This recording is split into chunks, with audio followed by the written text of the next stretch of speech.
All right. Boom. We are live.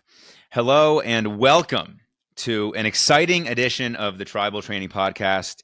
It is 70.3 season inside of Tribal Training, and this podcast is all about building your 70.3 fuel plan. I want to tell you exactly what to do and just also share some other ideas that I've learned from experience as an athlete and my experience coaching athletes. And this is really going to be a 101 for everybody to benefit from here. The reason that I'm making this podcast is that it is really 70.3 season inside of Tribal. We just had our team 70.3 just under a month ago in Chattanooga. I had a few athletes do their first 70.3 within the past 2 weeks, and we've got a bunch of athletes doing their first 70.3s in the next month or 2 months. And we got some athletes doing their first 70.3. We got some athletes doing their first 70.3 with the team. So kind of doing it right for the first time or being coached for the first time. And I really just wanted to build out a resource here that would give you my full insight into fueling. And I'll start here by just breaking down. I built out a little bit of should we call it a syllabus? A little bit of a syllabus here. Maybe a curriculum, maybe just an outline, any of that. Would work here. So I'm going to start with sharing like the common goal that I hear from athletes when they are preparing for their first 70.3. What is your goal for this race day? And then I want to reverse engineer that and apply that to fueling. I'm also going to share like the big idea when it comes to fueling in a triathlon that we can always circle back to. I'm going to share the common mistakes that I see that I have both made myself and that I have seen athletes make. I'm going to share like my overall protocol for like what are basically the basics that we want to hit on. But then I am also going to share an exact beginner example of a fuel plan that I would apply to a beginner or I would prescribe to a first timer. And then I'm also going to give you my exact fuel plan because I got my first 70.3 of the years coming up. I'm doing Oregon in just over a month. And so I'm going to tell you exactly what I'm going to do. Okay. With that, I got a little bit of coffee here, a little bit of cold brew, and I got a water. So we're on 2-drink supremacy. We are equally as locked in as 3-drink supremacy. It's just into the afternoon.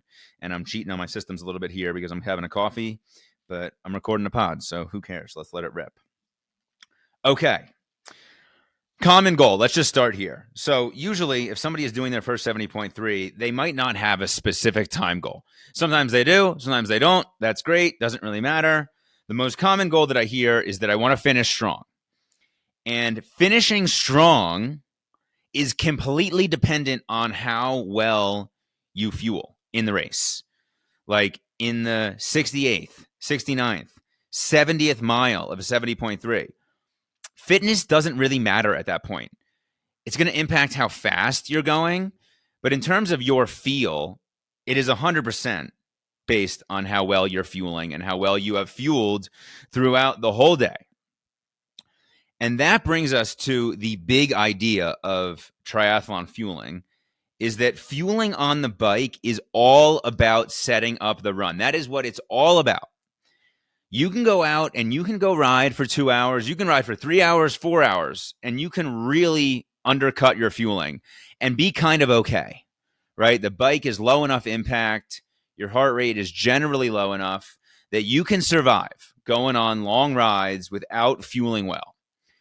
Even a lot of folks that are just cyclists, like even here in Boulder, I have done some group rides with just cyclists, and these dudes will have like one water bottle for like a 3-hour ride. And that's just roadie life.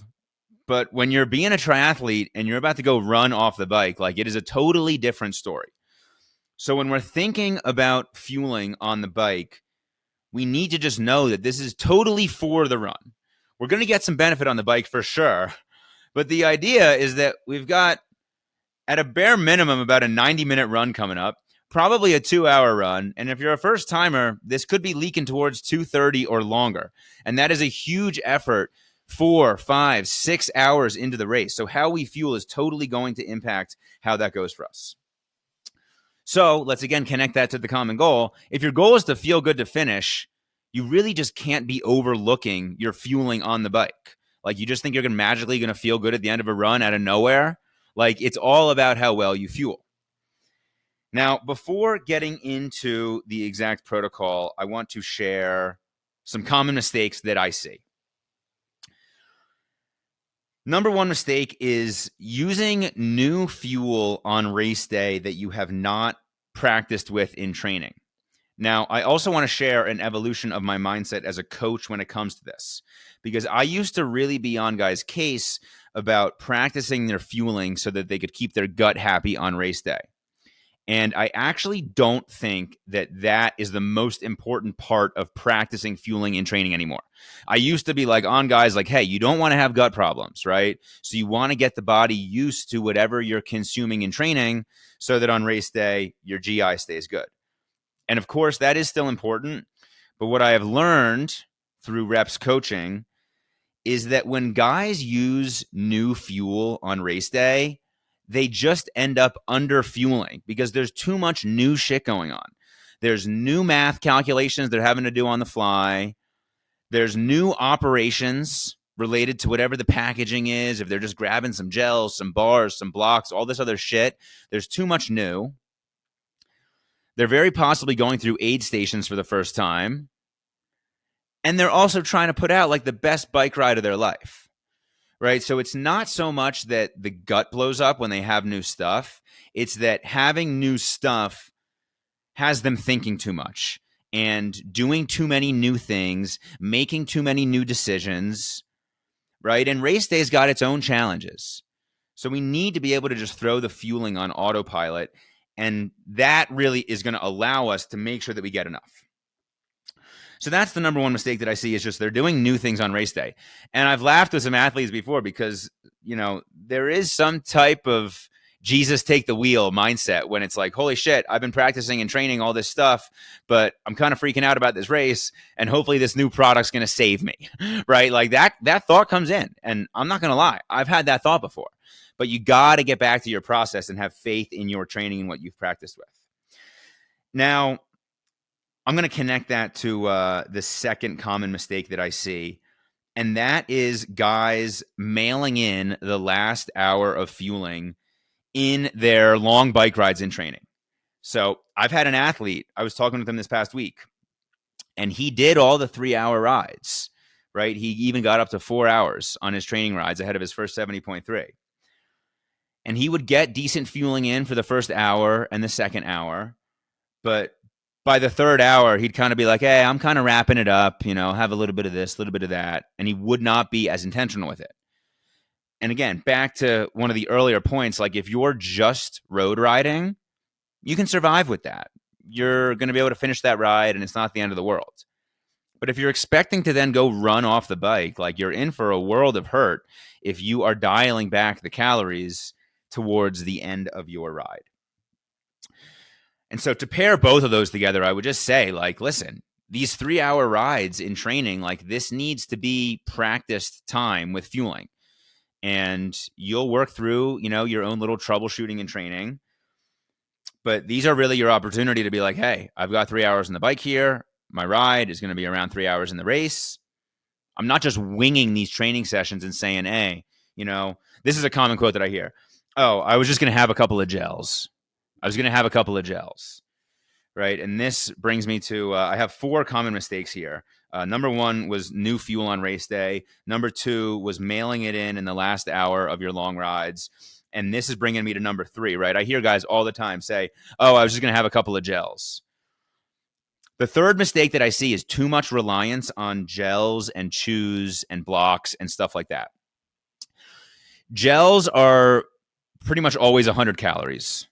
Blocks might be 100 to 150, and chews, they're like 150. If you're expecting to get sufficient fuel in a race, you need to be taking like 10 of these products, which again is just way too much logistics, way too much decision making, way too much math on the fly. And so when we get to the protocol, I'm going to give you something that will really like safeguard against that. But I see guys relying too much on gels as the foundation of their training. Gels are fine to be like icing on the cake, but I'm going to get in a few moments here into what we want the foundation of fueling to be. Okay. Fourth common mistake that I see is just too much reliance on 0-calorie or low-calorie electrolytes. Some examples here. Element, right? I love Element. It's no calories.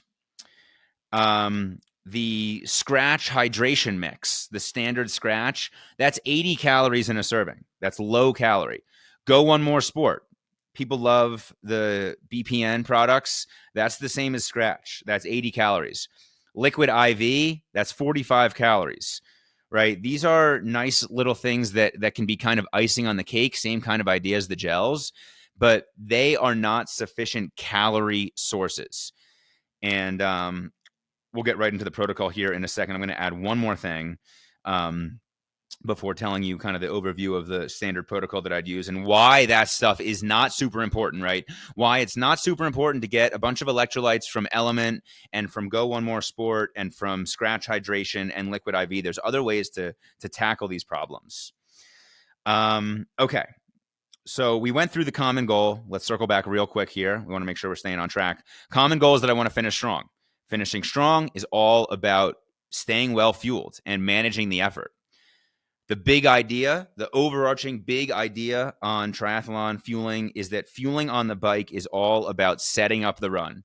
That is all that it's about, right? We understand we can survive rides without hammering fueling.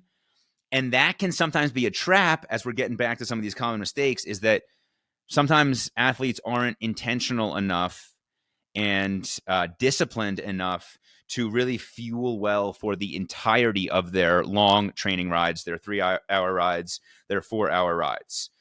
Other common mistakes here: new fuel on race day, mailing it in the last hour of your long rides, too much reliance on gels. I was just going to have some gels. That's the quote that I hear. That's a huge red flag quote. And then too much reliance on 0-calorie or low-calorie electrolytes. Okay.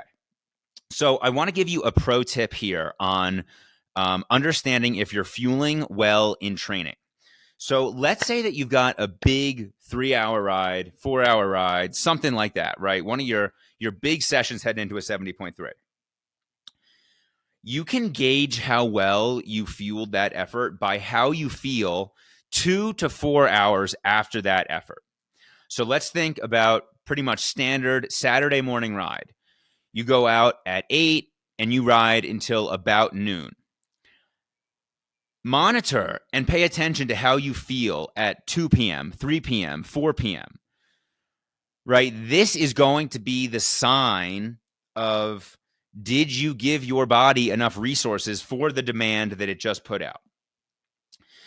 You don't really need to worry about the next day. The next day, you should be fine. It's a bike ride. That's the whole point of the bike's value in endurance, is that you can do it over and over and over and over again.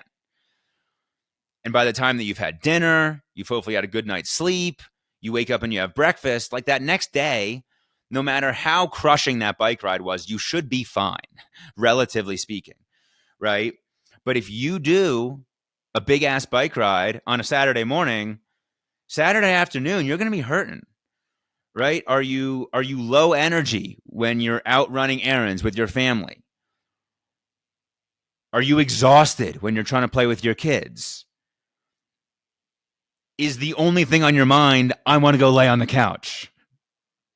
Are you irritable, right? These are all signs that your body put out a greater effort than you fueled for, and that it needs time to recharge. And I'll be dead honest here. I'm recording this on Tuesday. This is Tuesday, June 18th, 2024. On Sunday, on Father's Day, I went out and I absolutely laid down the hammer for an hour and 25-minute ride. It wasn't even that long of a ride, but I went hard while I was riding. And I didn't fuel a ton for it. I had a pastry mid-ride, which was a good dump of calories, which helped me out a lot. But I came right home, and we were pretty much rushed right out the door to head to church. And so I did not have any food after the race. And In church, I was kind of fine. I was sort of like my body's freaking out. Like I just went hard and then all of a sudden I went to a complete stop. And now all of a sudden my whole body is trying to figure out like what is the state that we're in right here. So I was kind of fine for like that second hour afterwards. But then we were out and about doing things for Father's Day. And it got to be like 2, 3 in the afternoon. And I was like, holy shit, man. My body is exhausted. I need food. And we ended up going to this brewery for some pizza, grabbed the beer, and instantly, as I'm having some pizza, my body is like feeling a million times better. And so that would be a micro example of I did not fuel effectively in the morning for the effort that I put out. I didn't fuel effectively when I got home. I rushed right into other stuff. And then all of a sudden, 2 to 3 to 4 to 5 hours later, I was like, damn, man, I am really run down. I need water. I need calories. I got to charge up here a little bit. Okay. So let's get into the protocol. So very simple. I want to give you like 4 pillars here of the overall bike fueling protocol in a 70.3. You want to be having 300 to 400 calories an hour. I give 300 as a good starting point. 400 would be a bit more of an advanced and experienced and trained athlete for their body to be able to use 400 calories an hour. But 300 should really be the baseline for a beginner. You want to be having 2 bottles of water an hour. That's about 40 ounces, which for a lot of people, that feels like a ton. But again, back to the big idea is that we are fueling on the bike so that we can set up the run for success. So 300 to 400 calories per hour, 2 bottles per hour. We want to be generally having about 500 to 1,000 milligrams of sodium. That should cover our electrolyte intake. But we don't need to prioritize that with Element or with the Liquid IV or the Scratch Hydration or the Go One More Sport, like I mentioned. The sports mix that I'm going to explain in a second, where we're going to get the bulk of our 300 to 400 calories, that should cover your electrolyte needs. On top of that, just want to go through bike setup and then course setup. You should have 3 cages on your bike, 3 bottle cages. And if you are riding a roadie, I rode on a road bike for my first 70.3s, my first Ironman, and I had 2 cages inside my frame, and then I had 1 aero cage in between my aero bars. Minimum 3 cages. Now that I got my tri bike, I've got 1 aero bottle up front in between my bars. I've got 1 bottle inside my frame cage, and then I've got 2 bottles rear cages behind my seat. So I had 3 bottles on my road bike set up for triathlon. I've got 4 now on my TT bike. And then as far as course setup, you are going to have 3 aid stations in a 70.3, and they are pretty generally around mile 15, 30, and 45. Okay, so that was the protocol. Again, one more quick time, 300 to 400 calories an hour, 2 bottles of water an hour. I say bottles, it's just simpler. Around 40 ounces. Your bike should have 3 cages on it, and you will hit 3 aid stations on the course. Okay. Now, let's get into some specific math and some specific protocols here. I'm going to go through this beginner example, and then I will cover my own example. So, beginner example. I use 3 hours for the bike ride in a 70.3 as a good target for beginners. That is an 18 mile an hour average. If you are averaging 17 miles an hour, it's about 315. And if you're averaging 16 miles an hour, it's about 330.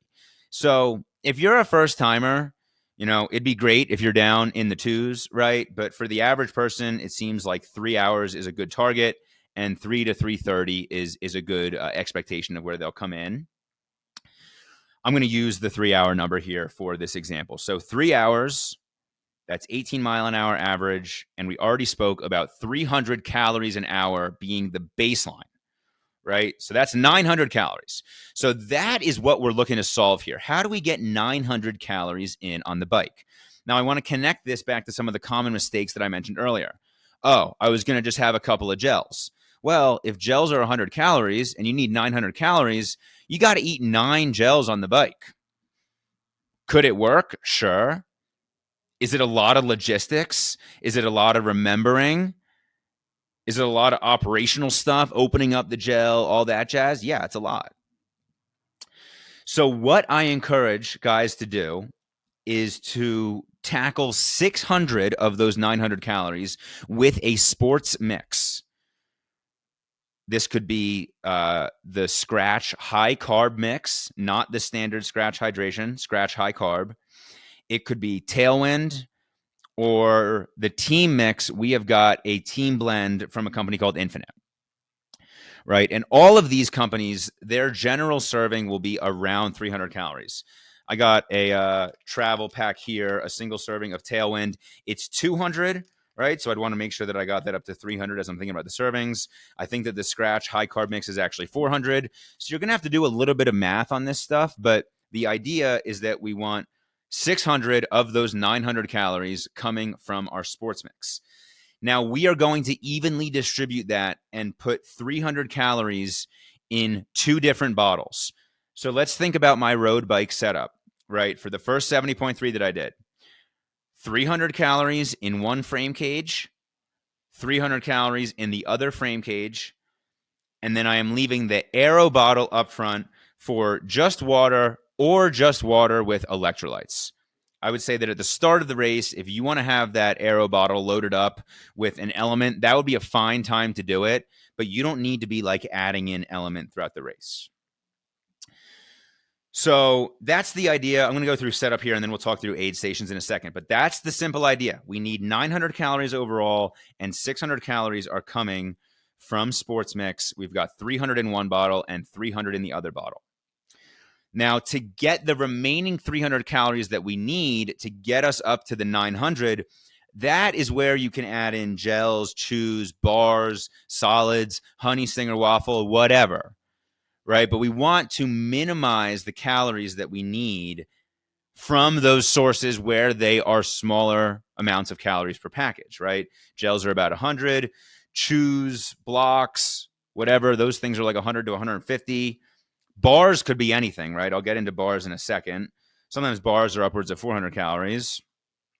I think honey stingers are 150, right? So if we're getting like tactical here, I would tell an athlete to do 300 calories.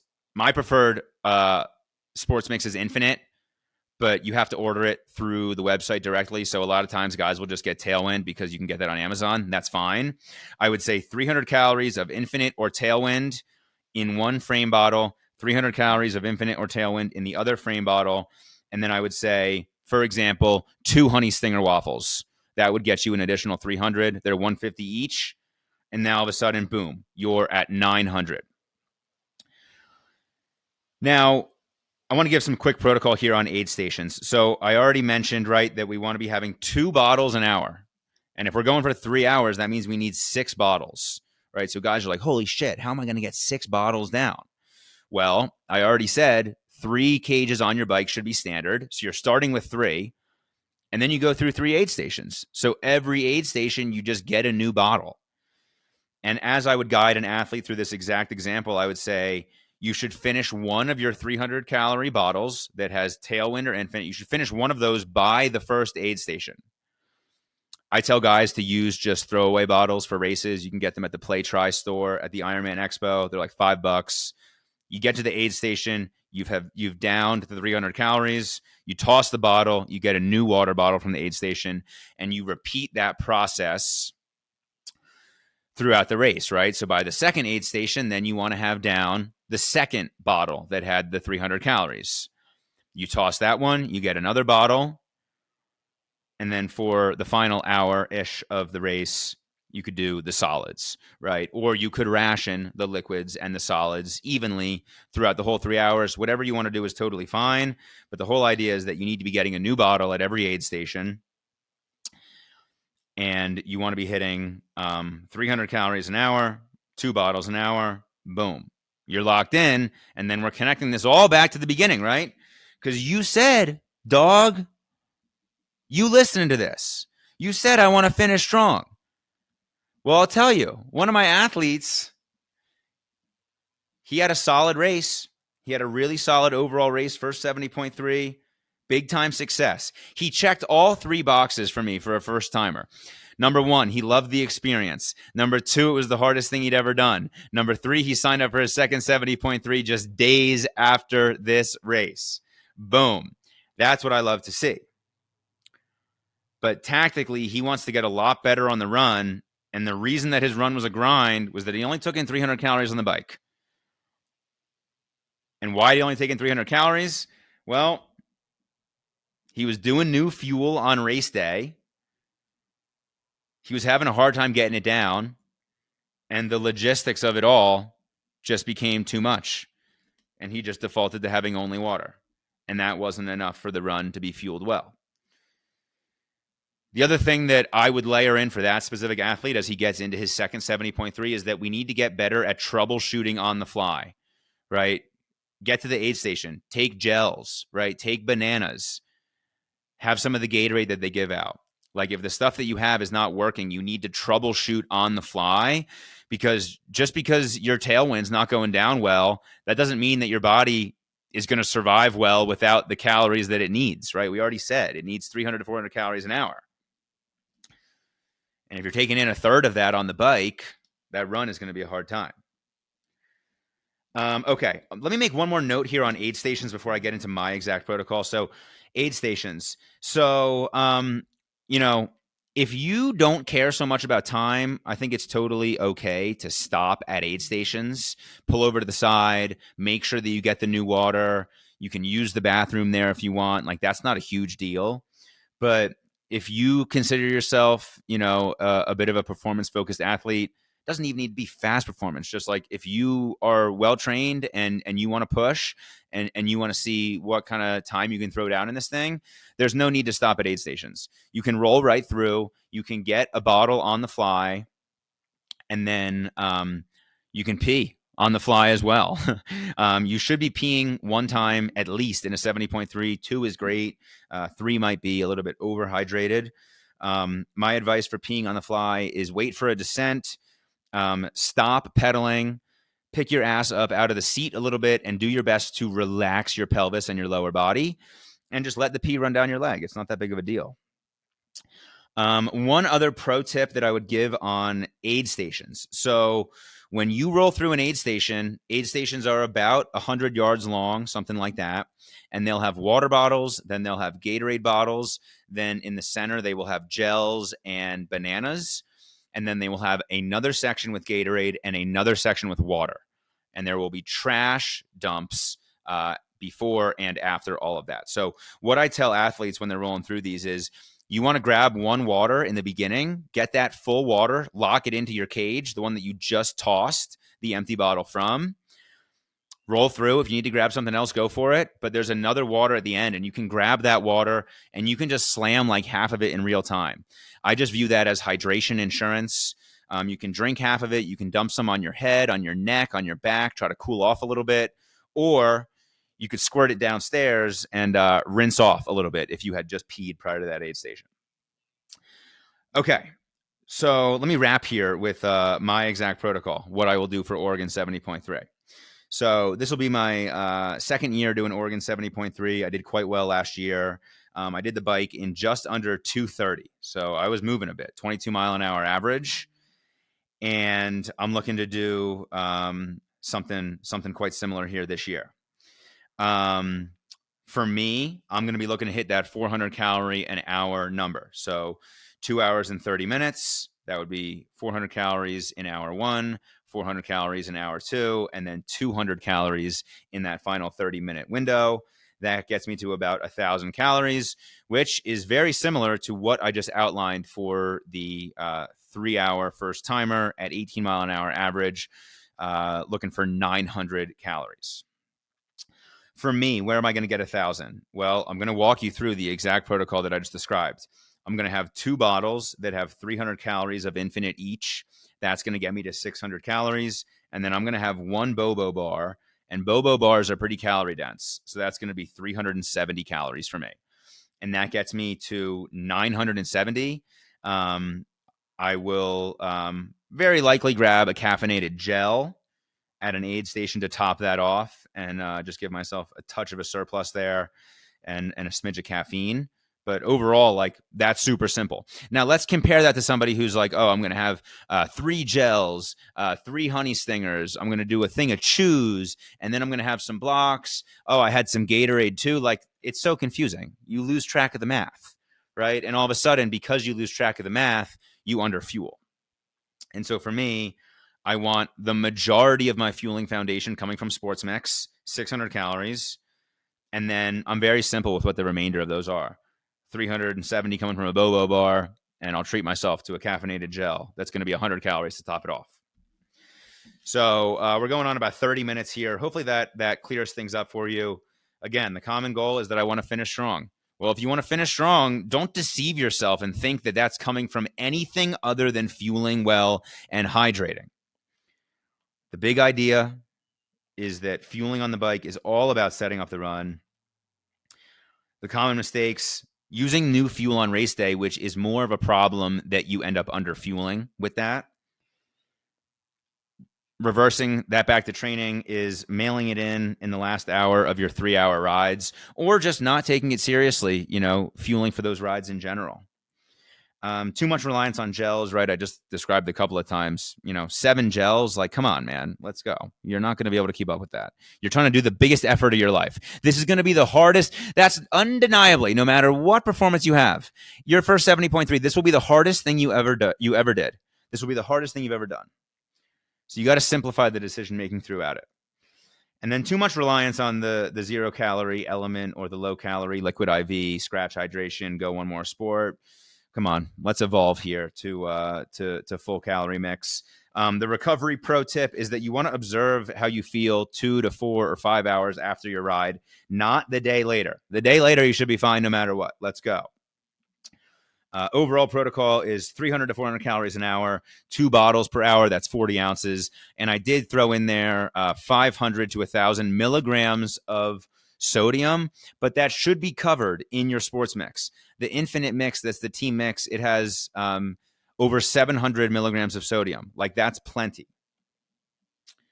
Overall bike setup, you should have 3 cages on your bike. If you're rocking 2-cage bike, you got to get the Aero bottle. Let's go. You're going to hit 3 aid stations, generally at miles 15, 30, 45. You want to be getting 1 new bottle at every aid station. 3 hours is a good time goal for a first timer. That's an 18-mile-an-hour average. You want 900 calories. Totally fine to throw in a couple extra 100 if you want, but 900 is baseline there that I gave you.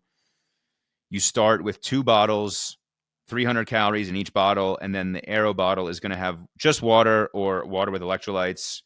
Your remaining 300 calories are going to come from the icing on the cake, as I called it, the gels, the chews, the bars, the solids. And then my example, I was looking to get 1,000 calories in a 230 70.3 bike split, and that was going to come from 2 bottles of Infinite that had 300 calories in each, and then 1 Bobo bar, and I was going to treat myself to a gel that has some caffeine. Thank you for hanging with me. If you got any questions, come hit me up. But I think that we covered it here. Thank you so much. See ya.